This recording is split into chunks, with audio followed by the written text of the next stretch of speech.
It's been a while since the mood was this heated in Germany. It's about the coronavirus vaccination, and the question is, for or against? I don't want to be filmed. He has no right to do that. Peace, freedom, self-determination blares from the loudspeaker. The pandemic is dividing the country, and thousands take to the streets on a regular basis. The majority in Germany do think vaccination, compulsory masks and other protective measures are the correct strategy.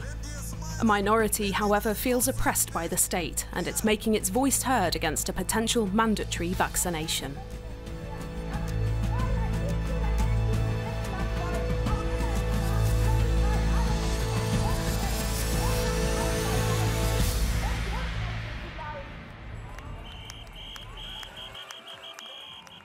Jörg Pegelow is a Protestant pastor in Hamburg. But for the last few months, as the sect commissioner of his church, he's been observing coronavirus protests like this one on Hamburg's Reeperbahn. People are demonstrating against a possible vaccine mandate and the alleged exclusion of those who don't wish to be vaccinated. Jörg Pegelow wants to understand what's driving them. For one thing, I'm just curious to see how big the demos are, who the people are. You can get an idea of this in some cases.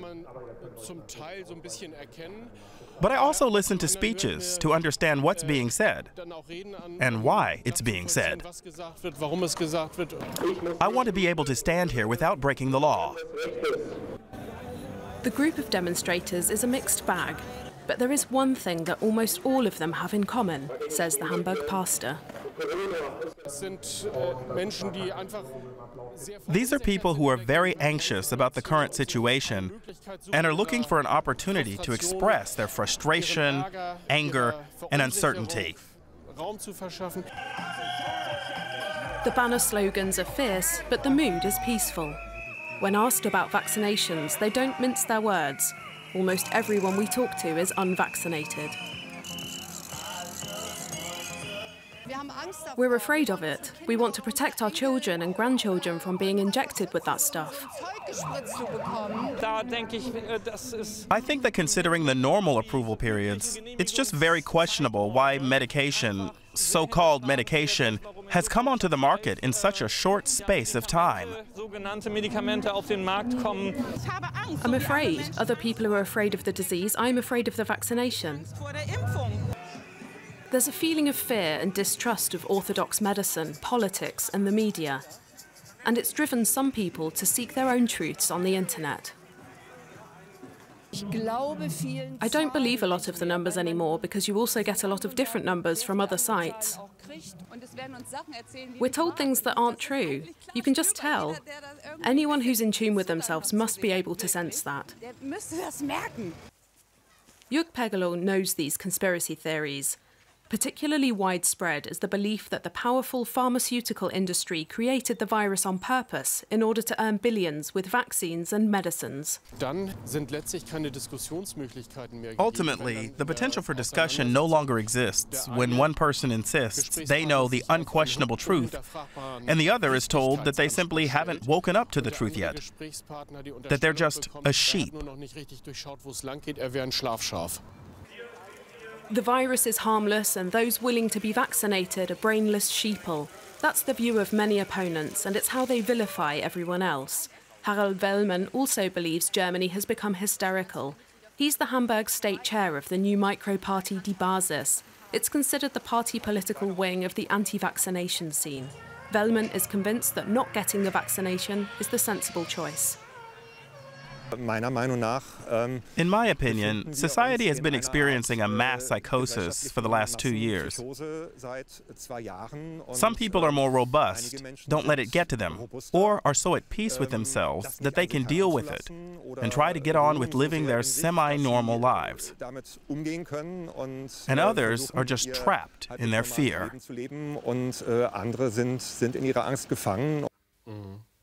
Two camps irreconcilably opposed. This is also what Pastor Jörg Pegelow experiences in his work. He talks to parishioners who feel at a loss on their own and offers them words of comfort. Ich glaube, da haben Sie gut angeknüpft. Most people who call me are worried about someone in their social circle who's getting these ideas, a family member or friend. Like all pastoral care, it's mostly about listening. But he has one concrete piece of advice for his often desperate callers.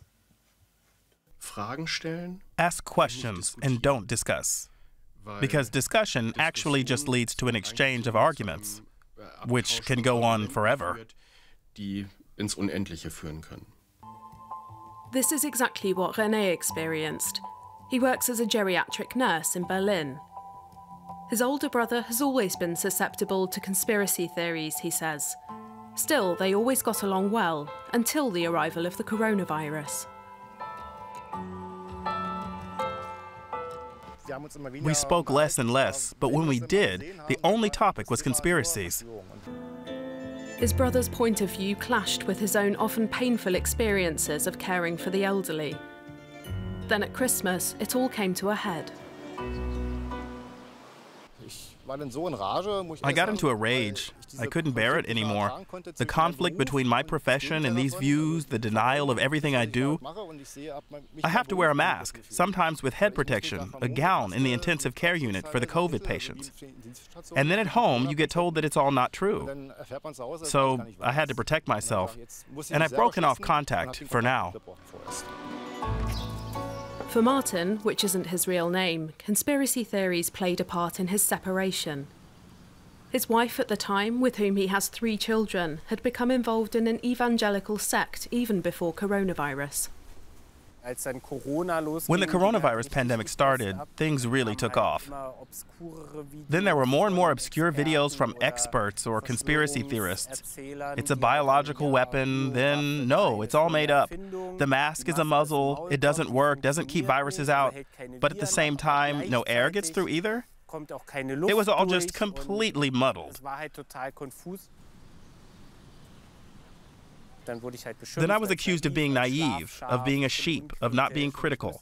If I just thought about it, I'd see the truth.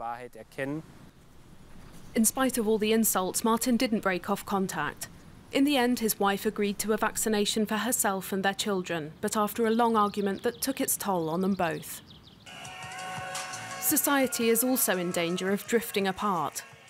Many demonstrators here feel excluded, misunderstood, and scapegoated.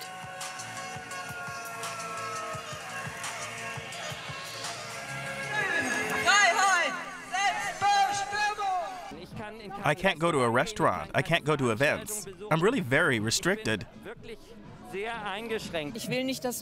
I don't want people to be excluded from society, standing outside the shop and not being allowed to go in.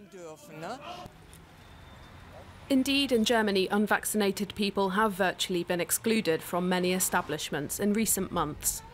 To enter a non-essential shop, the unvaccinated have to have proof of recovery or a negative test for public transport. Many vaccine opponents reject this level of monitoring and have lost faith in the government, even the country. We know at this point hospitals are not overcrowded, and they were never overcrowded in the whole 2 years. We don't have excess mortality in Germany or in most other countries.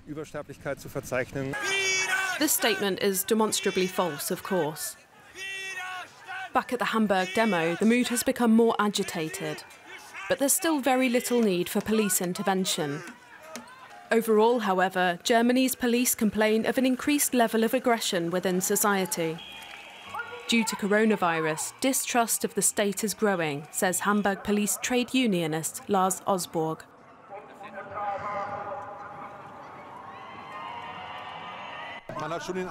You get the impression that people are radicalizing on social media, that they're staying in bubbles. Their anger at the government and the coronavirus restrictions gets taken out on the police, so these areas are rife with conflict. In October, police officers in Hamburg were pelted with firecrackers and eggs by a group of young people. They were angry and used the police as scapegoats. There's a bit of a fight going on because people's hatred has built up, also because of the coronavirus policies. I think that's why it's all escalating, because people have been locked up at home. Put your hands around your neck, do you understand? It's true that young people have had to forego a lot in the past 2 years. Going out, dancing, graduation parties were all forbidden. That's no justification for rioting or violence, says police trade unionist Lars Osborg, but he does have some understanding. In recent months and years, the police have often been perceived as a kind of spoil sport. But these situations weren't part of our remit before. Last year, young people were meeting up in the park, which was forbidden. So the police had to go in and enforce these restrictions. It's not part of normal police routine, and it's hard to get into a positive discussion. The established media, another enemy for many demonstrators. Which station are you from? Deutsche Welle. I have to pay fees for you. I don't want to be filmed. He doesn't have the right to do that. This is a public gathering. He's not allowed to film me. Don't disrupt the demonstration. Aside from the general tension, there's another aspect that worries the police. We've had clear warnings that right-wing groups are also trying to hijack the gatherings. They're probably looking for an outlet to promote their own ideals and connect with the general public. That's why we've appealed over and over again to take a closer look at who you're marching with, who you're actually validating. I believe that COVID has presented an opportunity to put the existing rejection of the government on a bigger footing. In December, opponents of the coronavirus restrictions marched with torches outside the private home of Saxony's health minister, Petra Köpping. The intimidation attempt, evidently by the far right, outraged the whole of Germany. The far right are not so present at the Hamburg demo. You rather see the symbols of the left, like the anti-vaxxer flags. The rejection of coronavirus policies cuts through all political camps, which complicates matters further. The latest compulsory vaccination for health and care workers across Germany is likely to further fuel the coronavirus controversy.